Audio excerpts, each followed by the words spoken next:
Welcome to the Wholehearted Eating Podcast, where non-diet nutrition, weight-inclusive care, and integrative health collide. We're your hosts, Dana Montes and Christina Hoyt, licensed integrative clinical nutritionists and body image coaches. And we believe you deserve to have a joyful relationship with food in your body, even if you have a chronic health condition or symptoms that just won't quit. On this show, together and with our guests, we're bringing the real talk, no BS vibe with tangible tools to help you pursue health and wellness without obsession or restriction. Remember our disclaimer, this podcast is meant for general information purposes only and should not be taken as a substitute for medical advice, diagnosis, or treatment. Natural Ozempic. Does it exist? Bum, bum, bum, bum, bum. Today, we are going to talk about different things that are being touted as a natural Ozempic, ? And what they actually do, how they work, and if they actually work as well as people are saying they do. I know. I think one of the things that's interesting too is, okay, so this is kind of a tag on to our latest Patreon exclusive episode where we talked about the Oprah special and the rise of Ozempic and our thoughts on it and all of the things. So if you want to get a deep dive of like, wait, what are your thoughts on Ozempic? That's not today's episode. That's the Patreon exclusive episode, which we'll link in the show notes so you can take a look at it if you want to listen to that too. And then we also have like another one from last year on like Ozempic 101 and how it works and all the things too that you can look at. But this whole idea about a natural Ozempic kind of makes me giggle a little bit. Like whenever we got this idea because I kept getting targeted for ads on Pinterest about all these different things. And then Dana started seeing stuff trending on TikTok and whatever, and all these things saying like, don't use Ozempic, use this instead. And what we wanted to talk about was we wanted to say, is there any validity to any of this? And what exactly and why are they comparing it to Ozempic? And what exactly does that mean? And do they actually work? And how do they work if they even do? Right. And the reason that this makes us giggle a little bit is because, let's be honest, guys, if there was a natural alternative to Ozempic that worked as well as it did, we wouldn't need Ozempic in the first place. We would already all be taking it. Ozempic itself wouldn't be this big of a deal as the quote, like miracle drug that it is that everyone is hearing all of the buzz about because we already would have known about this stuff. So when we're talking about things that are touted as being the natural Ozempic, we're going to be talking about a couple of other things that have been shown in studies or not shown at all in studies, but just on TikTok, to help manage your blood sugar or that may induce or promote weight loss or helping with insulin resistance or other stuff like that. So we're going to be going into those. The things we're going to be talking about today are the GLP-1 probiotic or Akkermansia municophila. You do not need to remember that. Don't need to know how to pronounce it. There will not be a pop. I'm not even going to try to announce it. Like, just Akkermansia is fine.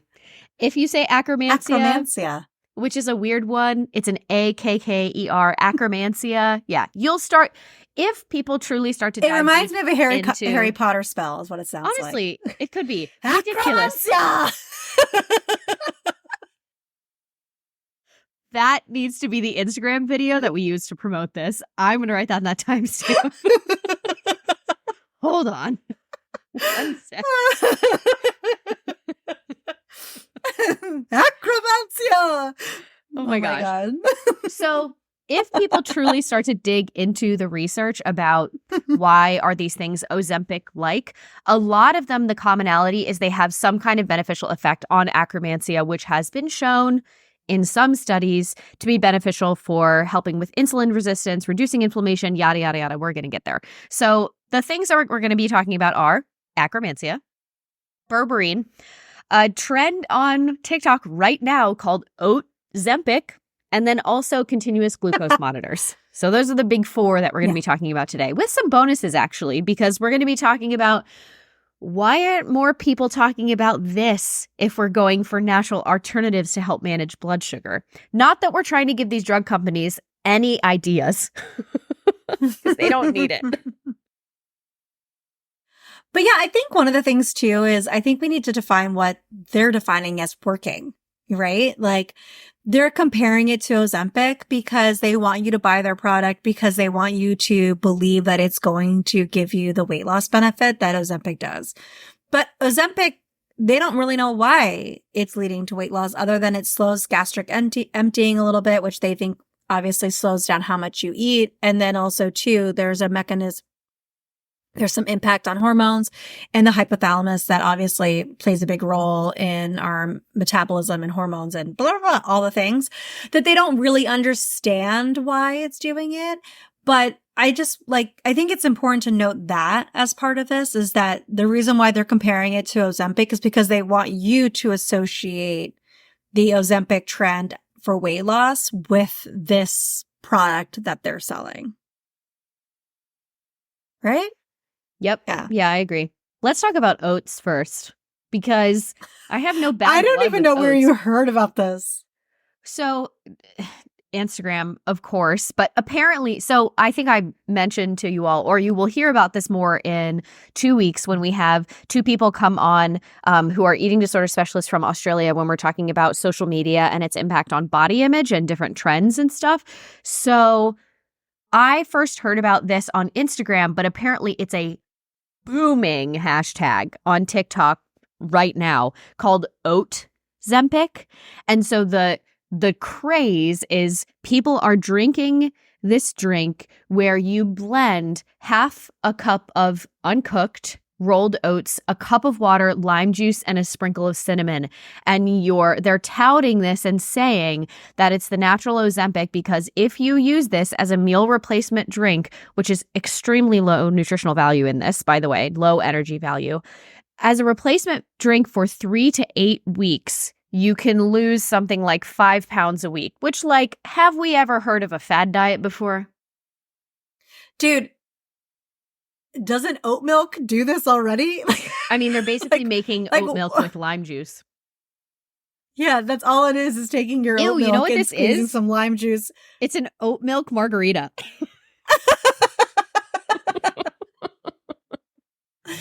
Ew. Oh my God. So that's really gross to me. Okay, so the oat milk margarita, aka Ozempic. No, this is just craziness because it's clearly just a fad diet. I read a couple articles about this, and even weight loss specialist doctors are like, yeah, this is just another fad diet. This is completely ridiculous. And you know that when we agree with what those people are saying, it has to be outrageous, right? So this one we can just leave in the trash. And when we're looking at why are people calling this a natural quote unquote Ozempic, it's because of the weight loss component. This is not going to have a giant effect on your blood sugar or management of type 2 diabetes or insulin resistance or anything. It's really just a massive calorie deficit. So, yeah. And also like putting like, it also just sounds everything gross about this. From a taste perspective. I'm like, yeah, imagine taking your oat milk and then squeezing lime juice into it. Ugh. Yuck. There are going to be some great face screen grabs from this episode. I'm sure you all are very excited just by our gross. I cannot wait to make stickers out of Dana's reactions throughout this entire episode. So stay tuned. Oh my gosh. Okay. So I think we're going to go from least scientific to most scientific in this episode. And as you all know, we're going to do like a full breakdown of what all these things mean. So you want to talk about continuous glucose monitors next? Yeah, I think that makes a lot of sense. I was actually thinking the same thing. Very simpatico. So I think for the CGMs, I've been seeing this everywhere and I have a lot of thoughts about them. I have like so many feels about it. So CGMs are continuous glucose monitors for those of you who don't know. And they're being touted right now as being like, do Ozempic naturally, which is a bunch of gobbledygook because all it does is give you data. It just gives you data for how your body is processing the foods that you're eating and showing you whether or not you're getting a blood sugar spike or not. And so blood sugar regulation is not the same as Ozempic. The Ozempic has so many different mechanisms of action that actually help with insulin resistance for type 2 diabetes. And there's also all these other things that are going on. So CGMs do not do Ozempic naturally. I don't know why they're saying that it does. All it does is give you data. And it can be really helpful for someone who has type 2 diabetes or type 1 diabetes and they're trying to manage and see what's going on and get their insulin proper. The other group of people that I can see it being really, really beneficial for are people who have gestational diabetes. Mm-hmm. So if you have gestational diabetes and you're trying to monitor your blood sugar levels in order to, keep everything within management, wonderful resource to use. For everybody else, this is dangerous. The reason why, and this is coming from someone who used to take their blood sugar every single morning, you guys, because I was a lunatic obsessed and I was super orthorexic about it and all of the different things. So I'm telling you this as someone who has been there, done that, this is not a good idea. The reason why is all this is a scorecard. It's a scorecard for every meal that you ever had, whether or not you're hitting the mark or not hitting the mark.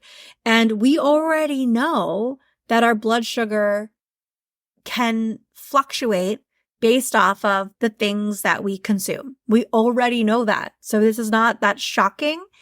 And so to me, what I don't like about it is that for people out there who have any history of an eating disorder or they have OCD type tendencies or compulsions or anything like that, and health anxiety or disordered eating patterns or anything like that, basically check the boxes. Most of us have had some form of one version of these things at some point or another, that this can become a real obsession and become a way for you to say whether or not you feel like you are doing well in your meals and eating versus not.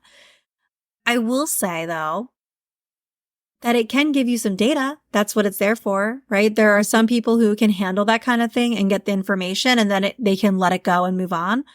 I was not that person.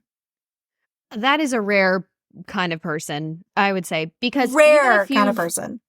Even if you've never had controlling, obsessive, restrictive type tendencies with food before, ever, this is like a surefire way to become obsessed with food and the foods that you're eating and the data that you're getting and trying to obsessively control the output.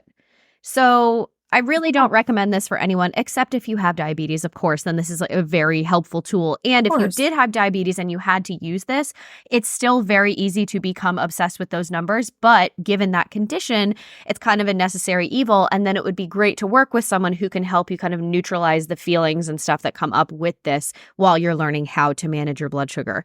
But what's interesting about these CGMs is they're basically the equivalent of stepping on a scale for your blood sugar after every single meal that you eat. Just because you step on a scale. 100%. That's such a great example. Oh, thank you. What a great way of describing it. Well, it's just because you step on a scale, that doesn't make you lose or gain weight. Just because you get data from how much your blood sugar rises in the morning post meals, which, by the way, your blood sugar is supposed to rise after a meal. Thank you. It's supposed to rise, you guys, and it's supposed to fall, and it's supposed to do all of these things. But all those videos where it shows the shock and awe when they say this is what happened after this is my number. It's well, that's not that wild. That number is not crazy. If you're waking up with that number, sure. Yeah. And after fasting, that might be something that we want to go to our doctor about and get some more data on. Right. But if you're eating something, then having a number that's in the high 100s, almost 200, that's not that insane. That's not depending abnormal. On what you've eaten. But I think the other thing that it can be dangerous about these things is people just, you can buy them anywhere. You can go to Walgreens, you can go to CVS, whatever. You can get them off of Amazon.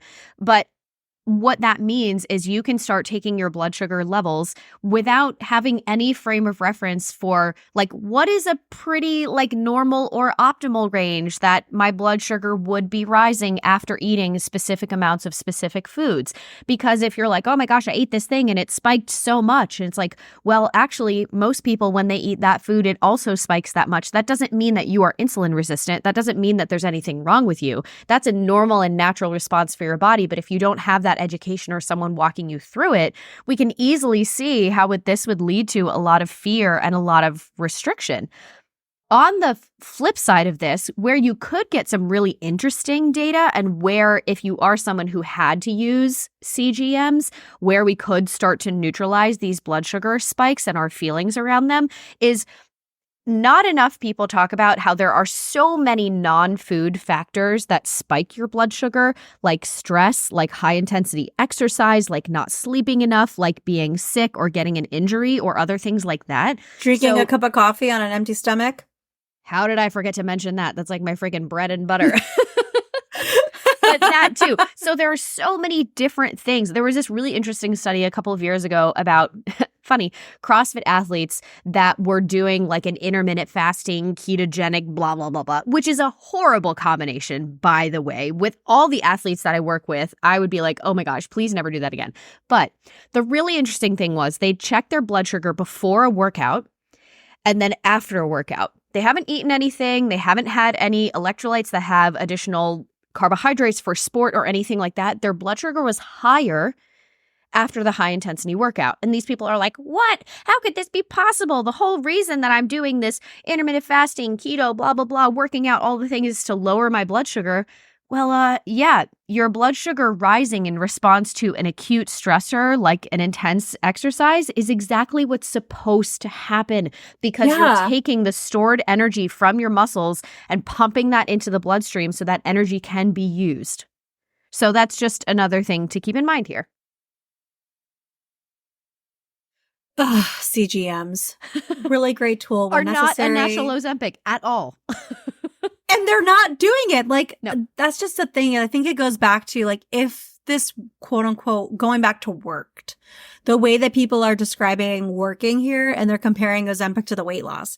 If this caused massive weight loss, like Ozempic has been shown to do, and we talk about that in the last episode, about our thoughts on that and some of the data out there. And in the last March episode, we talk about the step 2 study that tells you all kinds of stuff like this, that talks about how it's like, it's not as beautiful as it seems.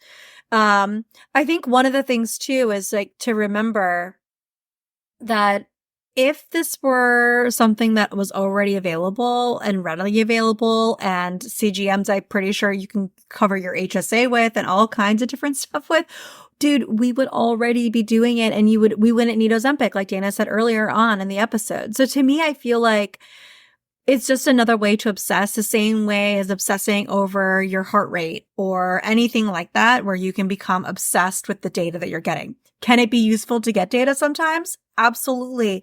Can it become an obsession? 1000%. Does it do what Ozempic does? Nah. So no, this is not a quote unquote natural Ozempic, no, in case anyone was wondering. In any sense of the word, right? Even in the sense of, quote, working, when people are looking for weight loss, assistance with insulin resistance, blood sugar regulation, it's none of those things because it's not actually doing any of that. It is giving you some data and some tools that you could then take to help you figure out what tools would be helpful for you to change your blood sugar numbers. But just because you're getting the data, it doesn't actually change the numbers themselves. Yeah. I think that's like a major misconception that like, whereas the GLP-1s actually modulate what's happening inside. Yeah. Whereas this is not doing that at all. Mm-hmm. Okay. All let's right, talk next about one. a Berberine? big craze. Yes. Big craze of berberine. So berberine is something that's really interesting that's been used in the natural medicine world for a long time for blood sugar regulation. Myself included. I've used it. Mm-hmm. Yeah. For blood We sugar both regulation. have used it in practice in various different ways. Mm-hmm. I use it mostly for gut related things, which we're going to get into because it's a pretty natural biofilm disruptor. We're going to get into the weeds here with science and we're about to nerd out. Boo, boo, boo, boo, boo. Yeah. Nerding. Yeah, the nerd alert is coming. So last summer, this was a really big thing that was being touted as like, oh, berberine is the natural Ozempic. I think because this was around the time when Ozempic was starting to really gain traction, and there was such a high demand for it that even people with type 2 diabetes who had a prescription for Ozempic couldn't get it. And so when there was this shortage that was going on, people are like, oh my gosh, well, what if I want to get the benefits of Ozempic, but like either I can't get access to it or like I don't want to take a drug? Because I think there's a big class of people who would be enticed by berberine and the next thing that we're going to talk about who would rather not take medications and would want to go more of a kind of like natural supplement approach to things. And so that's why berberine is appealing to people in this aspect. So going back to what we've talked about so far of like, what does it actually do? How does it work? What is the mechanism of action? And does it actually work, quote unquote, for what people are saying? And so again, when we're looking to like, is this a quote natural Ozempic? The two main categories that we're looking at are like weight loss and reducing insulin resistance or regulating blood sugar. So when we look at berberine, prepare yourselves. I'm going to break all this down for you. But basically, how berberine works. I love it when Dana turns on her science hat for us, you guys. Let's get ready. So I'm going to read you a sentence. There's going to be a lot of big words that you might not understand, and then I'm going to break it down, okay? So berberine stimulates glycolysis, which improves insulin secretion, inhibits gluconeogenesis and adipogenesis in the liver. Berberine also improves ovulation by reducing insulin resistance. And this is why it is commonly recommended for PCOS, either in conjunction with or as a substitute for metformin. So going back to the beginning, berberine stimulates glycolysis. Okay, so berberine stimulates glycolysis. Glycolysis, if we break down that word, glyco, sugar, olysis, breakdown. So glycolysis is the breakdown of sugars. So in one sense, we're on the right track in terms of, is this a natural Ozempic? Improves insulin secretion. If you remember from our couple previous episodes on this, insulin is a hormone that helps shuttle blood sugar where it needs to go, to the liver, to the muscles, so we can store it and use it for later. Okay, so we're getting the sugars actively outside of the blood, which would reduce your blood sugar levels. Okay, inhibits gluconeogenesis. This is a big one. So gluco, again, glucose, neo, new, genesis, creation of new glucose in the liver. And then same thing with adipogenesis, adipo meaning fat. So creation of new fat in the liver. So now what we're looking at is it helps you break down blood sugar. It helps you shuttle blood sugar where you want it to go and inhibits the production of new glucose and new fat cells in the liver. Okay, sounds pretty good in terms of being on track with what we're looking for here with a, quote, natural Ozempic. And then therefore, it helps reduce insulin resistance, which it can also be really, really helpful for people with type 2 diabetes, PCOS, metabolic syndrome, prediabetes, other things like that. So the one thing to know about berberine is it is significantly less studied than something like Ozempic for type 2 diabetes management. So, and we'll get into this with the Akkermansia breakdown that we'll do next with the GLP-1 probiotic, quote unquote, is like, yes, berberine has been studied for PCOS. Yes, berberine has been studied for type 2 diabetes. It is understood a little bit more about how berberine works and why these specific things that I just broke down for you, like why it happens. But when you're comparing a natural supplement to a drug, the drug is always going to be stronger. And as a general rule, natural supplements are significantly less studied than drugs. Because capitalism. Well, because they don't have the money behind it, they don't have the money behind it. And also too, like, it'd be really interesting. A lot of our drugs come from a lot of herbs and things that are found in the earth. And then they take it, manipulate it, take out what's working really well and then do their whole science thing to it. And boop, next thing you know, we have amoxicillin, so you know what I mean? So I think like it's important to note that some things are derived from places like berberine and items like berberine. That's not to say that Ozempic is. I have absolutely no education on that whatsoever, and we're not inferring that at all. End quote.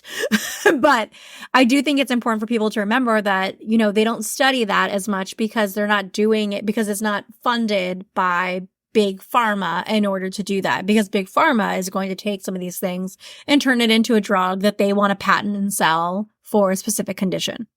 Boom.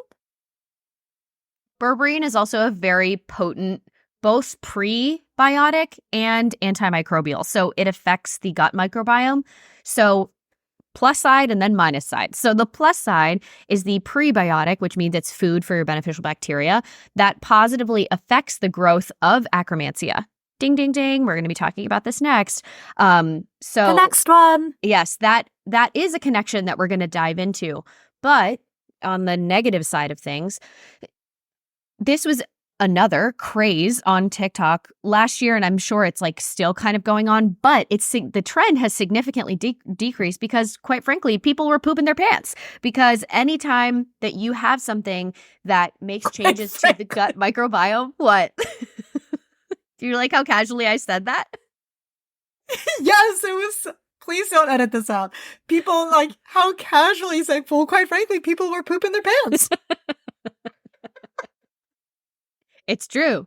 I mean, that is what if you work in the gut microbiome field, in the gut health field, if you ever have known someone or recommended using berberine, you have to do the massive disclaimer that you can't just take it. You can't just go up to the full dose. It's not like, oh, just taking a walk in the park. Ooh, berberine, natural Ozempic. Cool. Like, I'm just going to start taking this at a crazy high dose. Because again, talking back to a couple of episodes ago where we mentioned people just, you know, kind of randomly buy supplements off of Amazon. I mean, first of all, if you were to buy berberine off of Amazon and just start taking it, there's a high likelihood that you would have some negative GI side effects. Also, we don't know what else is in that thing. So when there is a craze like this on TikTok and supplement manufacturers are like, ooh, we should start making more of this stuff. You don't know what's going in there because, surprise, they're not FDA regulated. So if you are ever going to take berberine, it should come at the advice of a medical professional or someone who you're working with who has extensive knowledge and who has done extensive research on the pros and cons of taking something like this. Also really important to note, aside from the GI side effects, this is one of those supplements that can have a lot of interactions with medications, specifically immunosuppressant drugs, chemotherapy drugs, cholesterol drugs, and other stuff like that. So this is not something that we can just play around with. So while berberine does have very positive effects for insulin resistance, type 2 diabetes, PCOS, which is certain types of PCOS that have insulin resistant PCOS, and it can be helpful in modulating your blood sugar, and by increasing Akkermansia, which we will talk about next, could be favorable in changing body composition potentially, because the studies are so preliminary here. There's also a lot of negative side effects that could happen, especially if you are not doing this under medical supervision, and a lot of interactions that could happen with other medications. So this is that's cool, but probably not for me. Yeah. Or cool to know, cool to bring up with my doctor or my, if you're working with someone like Dana and myself or something like that. One thing that we were saying earlier when we were when everyone's talking about berberine and how we saw it everywhere, it's like, why aren't we talking about inositol then? Because inositol has been actually medically shown to be as effective as metformin at insulin secretion and management of insulin and blood sugar management. So I think it's really interesting that berberine is the only one that's being talked about, but inositol is not being discussed. And inositol has a lot of the less negative side effects that I'm aware of with the GI aspects, but maybe doesn't, I don't know. I haven't noticed that with any of my clients, haven't had issues with inositol, but maybe you know more because you work with people with a lot more sensitive GI systems. So yeah. And it's interesting that, again, when we're talking about things that are Ozempic-like, and we're specifically talking about reducing insulin resistance, increasing insulin sensitivity, working with PCOS, working with type 2 diabetes, it's kind of crazy that we're not talking about metformin as much. I mean, maybe it's just just because it's not as new, but it is well studied and widely prescribed for PCOS, type 2 diabetes, and other stuff like that to help reduce insulin levels. Inositol, and we'll put some of these studies in the show notes, there are a lot of studies on inositol, like Christina has mentioned, which is a B vitamin-like compound that has been very successfully used in type 2 diabetes and insulin-resistant PCOS, both on its own and in conjunction with using metformin, because they work in different ways. So you can safely take those together. But again, this is not an episode where we're saying, go out and take this stuff. Obviously, consult with your medical professional, with your dietitian, with your nutritionist, with all these people, because we always need to check vitamin supplement interactions. But it is interesting that when we're talking about blood sugar management, we're not talking about inositol because it's very well known in this field also. Yeah.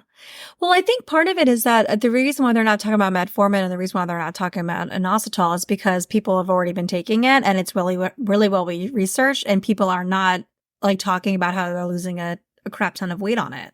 Like, I think that's the reason. And, I don't know if that's not the reason or not, but to me, I feel like all of these things can have benefit if you have prediabetes, type 2 diabetes, insulin resistant PCOS, or other types of metabolic type syndromes that might be impacting your insulin. And so to me, I feel like it's so interesting that to me, it goes back to, this is an obsession with weight loss and hoping that it gives that output for it. And so let's talk about Akkermansia. Speaking of, okay. So if you listen to our Breaking Down Gut Trends Part 2 episode from a month ago, we did start to talk about these $100 GLP-1 probiotics by this company called Pendulum. And on the one hand, the research is promising. It's also very preliminary studies. We haven't had more than a couple of studies come out, and I mean like a handful of studies come out, and they're all very, very recent studies. So it's not to say that their findings are invalid, but they are inadequate for the amount of wild claims that people are making about this probiotic.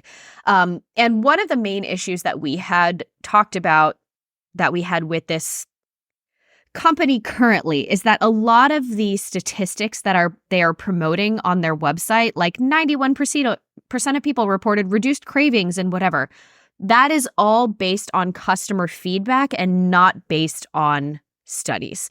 And even the claims that they do make that they say are based on studies, if you go to the asterisk and read the fine print, it's based on preclinical studies and very limited amounts of preclinical studies. So that's not to say that the studies are invalid, right? It's just to say that before we start making all these wild claims and everyone invests in this company and everything like that, we need to do a lot more research before we can really say what this stuff is doing. So when I was researching for this, I was listening to a couple of different podcast episodes and doing, digging into PubMed and seeing, and like there are quite a bit of people that are starting to break down the claims of what Akkermansia or what these companies that are kind of promoting Akkermansia are saying. And Akkermansia is something that is tested on the GI map, which is something that we had also talked about a month ago in a Patreon exclusive stool testing Q&A. So if you want more information about that, we'll also link it in the show notes. But so why is Akkermansia even being talked about, right? In case you hadn't listened to our previous episodes. So Akkermansia in preliminary studies has been shown to stimulate GLP-1 production. So this is why people are like, oh my God, an Ozempic probiotic. And like, maybe, we don't necessarily know. And it is also associated with promotion of satiety and lowering blood sugar. So the other part of this is that low levels of Akkermansia have been associated with increased weight gain and type 2 diabetes, but that doesn't mean that we should just be supplementing out the wazoo with this one individual probiotic, because high levels of Akkermansia have also been associated with IBS, Parkinson's, and MS. So this is one of those things, just like every single part of an ecosystem. You don't want to have too little and you don't want to have too much. It's just like when you get your blood tested. You don't want to have no iron, but you also don't want to have copious amounts of iron. that could lead to or be indicative of inflammation. One of the podcasts that I do want to shout out, which this is kind of a crazy recommendation, because if you asked me this 5 years ago, I would never have recommended this podcast because it is a functional medicine doctor. But I think they have taken a turn in the sense of trying to be more neutral and really breaking down a lot of claims in the functional medicine community. And this is Dr. Michael Ruscio, who wrote the book Healthy Gut, Healthy You, which I'm sure has a bunch of like food elimination diets and stuff in it that I do not recommend. But he was talking about how we shouldn't try to or assume we can micromanage the entire gut ecosystem with a single strain probiotic like Akkermansia, which I thought was a really good point. And so now we're going to go into breaking down the claims that Akkermansia is like this godsend for metabolic health and gut health. And the TLDR here is like, we need more studies. And there are a lot more studies on other probiotic blends and single strain probiotics like Saccharomyces boulardii. If you are a gut health client that has ever worked with me, you have heard of Saccharomyces boulardii. And then there are a lot more claims and studies with randomized controlled trials and meta-analysis and everything like that on a specific lactobacillus and bifidobacteria blend that is actually more promising for Ozempic-like effects, let's say. So let's break down some of these claims. As I've mentioned a couple of times, we need more research, really, to back these up. And it will become very clear when we're starting to break some of these down. So specifically looking at blood sugar, okay? So there is a randomized control trial where they administered Akkermansia plus Clostridium, which is a well-known bacteria for helping produce short-chain fatty acids and butyrate, aka anti-inflammatories, okay? Compared to a meta-analysis of 15 clinical trials, so we're looking at 1 versus 15, that administered a lactobacillus / bifidobacterium blend. Also, probiotics that have a lot of research behind them. So the interesting thing here, now we're looking at blood sugar, right, is there were equivalent results comparing the two studies on hemoglobin A1C impact, which is about the 2 to 3 month average of your blood sugar. So when we look at Akkermansia compared to this blend, they have the same effect on hemoglobin A1C. Granted, one study compared to 15. Okay, so we need more research. There were actually better results for the lactobacillus bifidobacterium blend on fasting glucose and insulin resistance, other markers of insulin resistance. So again, one study compared to 15. Obviously, the 15 holds more weight, but that's not to say Akkermansia doesn't work. It's just we need more studies. But it also means we can't be making these bombastic claims about Akkermansia from one randomized control trial. Well, I think that's part of the problem, right? It's that like, we trust these providers who are suggesting these things to us, that they have done the due diligence, understand what exactly it is that they're giving us and why, and the validity of it and the research behind it. And I think sometimes we have to take a step back and say, okay, what can I trust but verify here? Like obviously, we're not saying for you to distrust your providers, but also at the same time, what can I verify? Especially with when there's something saying such a bold claim, like if you're looking on something's website or whatever, like Dana's saying, there's like an asterisk and you're going in, you drill into it. Like the more you look at it, the more you're like, wait a minute, this is not really showing what it does. There might be like one line in the clinical study that showed like some people saw blah, blah, blah. And it's like the next thing you know, they're using that and catapulting it to the top of their website and saying that everywhere and saying it's the claim and that it's clinically studied. I think it's something to remember here that you have to verify some of these things, especially when something is making such a bold claim, like cures all, or like, all of this. I think it's just important to have that kind of critical eye. Yeah, I agree. And again, I'll reiterate what I said on the previous episode as well. It's like, yes, this is really cool research and this does seem really promising, but I'm not going to be recommending this left and right until there are more studies that verify and also look for potential side effects. Because like we mentioned before, you can have too low levels of this stuff that can negatively impact you. You can also have too high levels of this stuff that can negatively impact you. So that's just the blood sugar piece. There's more too, which is also cool and promising. So now we're looking into lipid management, so cholesterol, triglycerides, other stuff like that, and leaky gut as well. Again, we're comparing one randomized controlled trial of Akkermansia to 2 meta-analyses, which combined summarized 51 studies of this Lactobacillus bifidobacterium blend. So again, cool and promising. There were equal results for LDL cholesterol management. LDL is the, quote, bad cholesterol. And it shows in, again, 1 versus 51 that there were equivalent results. We need more data for the Akkermansia. For the one study, Akkermansia did fare better for triglycerides and weight management. But again, one study compared to 51. But then the Lactobacillus bifidobacterium blend was better on markers for leaky gut. So there was significantly more data that showed that this blend can improve LPS, which is lipopolysaccharides, which are a direct marker of leaky gut and high inflammatory markers, and zonulin, which is something that's found in the small intestine that can also contribute to leaky gut, a lot of inflammation, other stuff like that. So we're really looking at not even balance the scales. I mean, when we look at all of this, the Lactobacillus bifidobacterium blend not only has a ton more research behind it, but it also is showing equivalent in some areas, but better benefits in other areas. So it is interesting that we're not talking about these two as a blend, as more of a natural Ozempic, as opposed to Akkermansia. And there's also no verified research yet on Akkermansia in GI conditions like reflux, bloating, IBS, IBD. Most of the studies, or the two, a couple of studies that were done on Akkermansia, if there was any benefit, it showed the benefit in 1 to 3 months. So if you get recommended and want to take and have done all the due diligence and all of the clearing with your medications and supplements and everything on Akkermansia, you should notice a benefit in 1 to 3 months if you were to take it.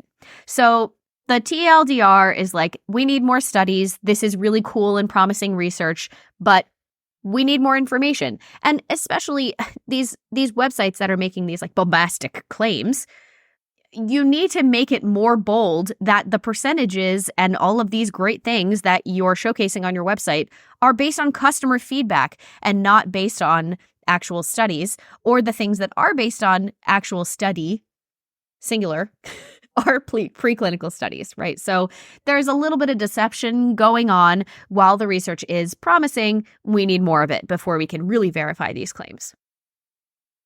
Well, I think so much of it, yes, thank you for all of the details and the lowdown on that. I think also one other thing too, that I think is something to remember, is this is the new kid on the block, guys, and so we need a lot more time, a lot more like research on it and everything like that.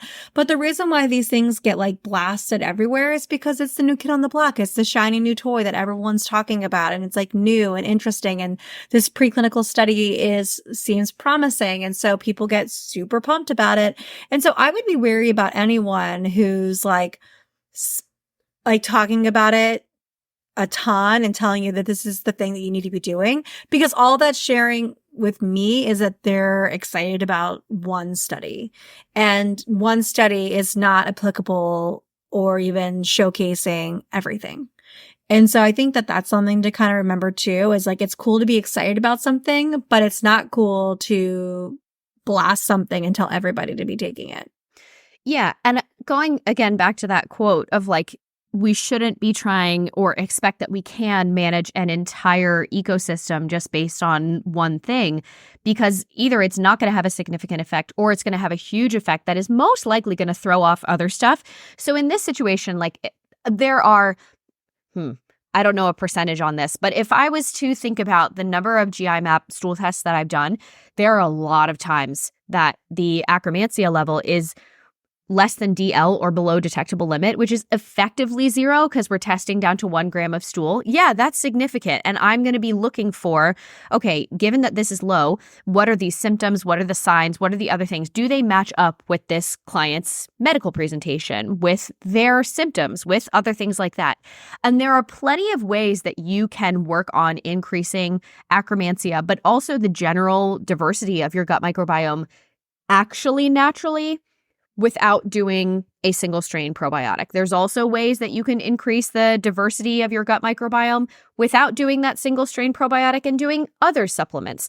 But again, and I think I mentioned this on the previous episode, there's a reason why it's low, if it is. And so instead of saying like, oh, this is low, like let's just supplement with this one probiotic to bring it up, which the effects are going to be gone as soon as you start or you stop taking that probiotic, we want to go deeper and figure out, okay, well, why is this low in the first place? What are the other patterns that we're seeing that either may lead to, contribute to, or be a side effect of this single strain being low? Because I can guarantee you, if your Akkermansia level is 0 to none, it's not going to be the only thing that's out of range on a stool test. So we want to look for the other things that are going on as well.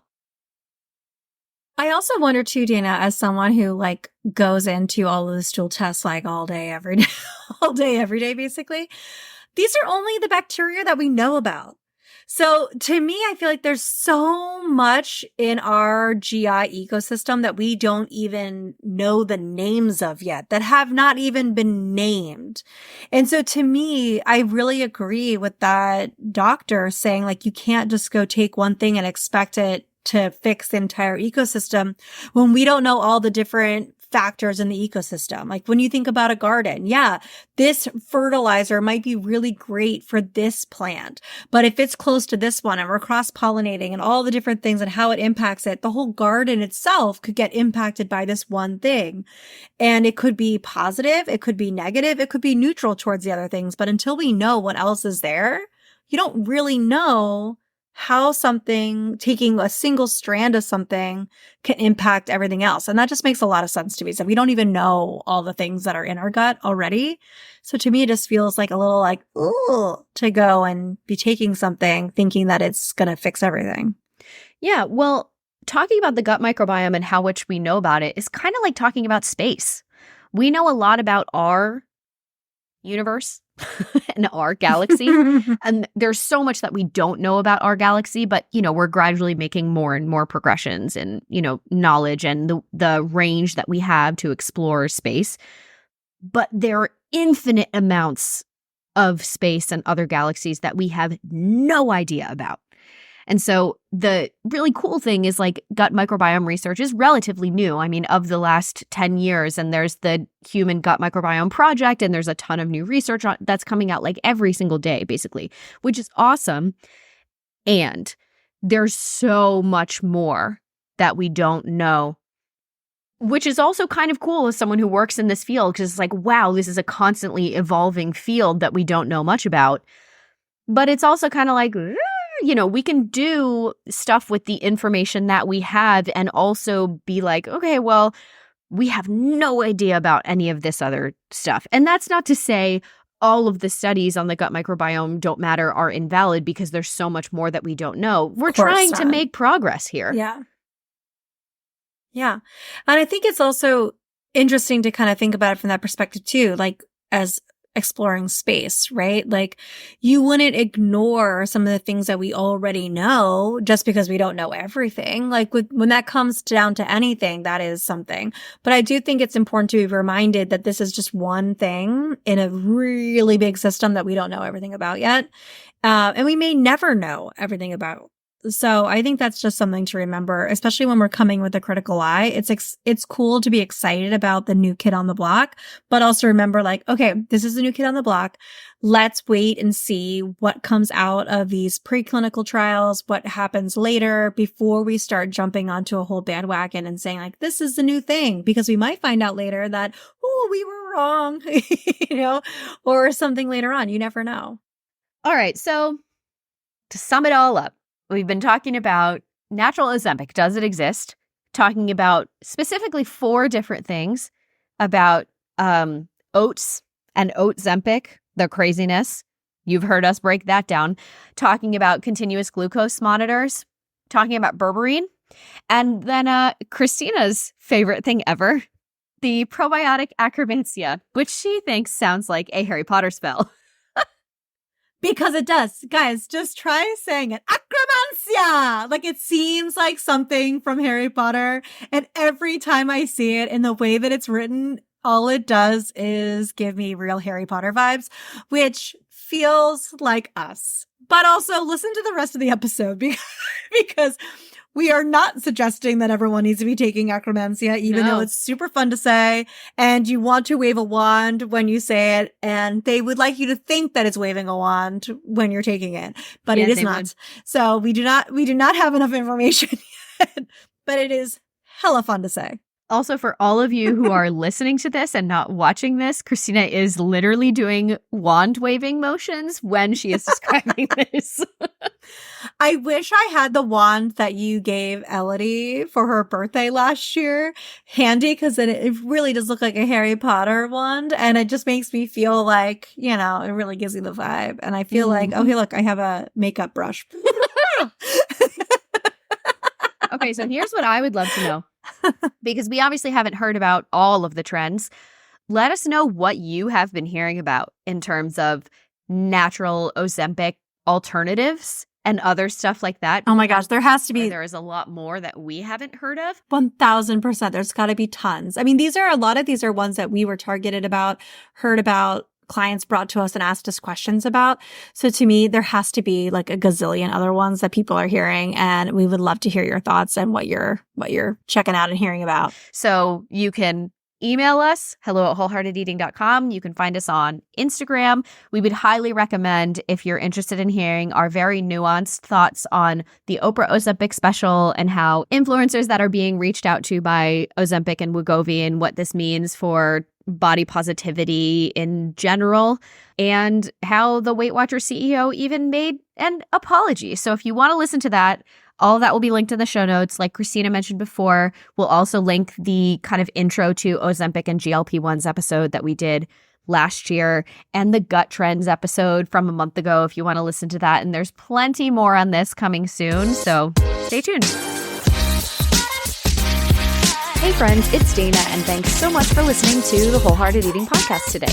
Find us on social media at Wholehearted Eating Pod on Instagram and at wholeheartedeating.com for more information about working with Dana and Christina for one-on-one nutrition counseling. If you love the show, we would love you forever if you'd share an episode with your family and friends, or tag us on social media, or leave a 5-star rating or review wherever you listen to podcasts to help more people find the show. Check out patreon.com/wholeheartedeating to help support the show and get access to ad-free episodes, bonus episodes with us and our guests, episode discussions, new resources we're creating for Patreon, and so much more. If you have questions for us, feedback on the show, potential topics or guests you'd love to have on, shoot us an email at hello@wholeheartedeating.com, and we'll see you next week.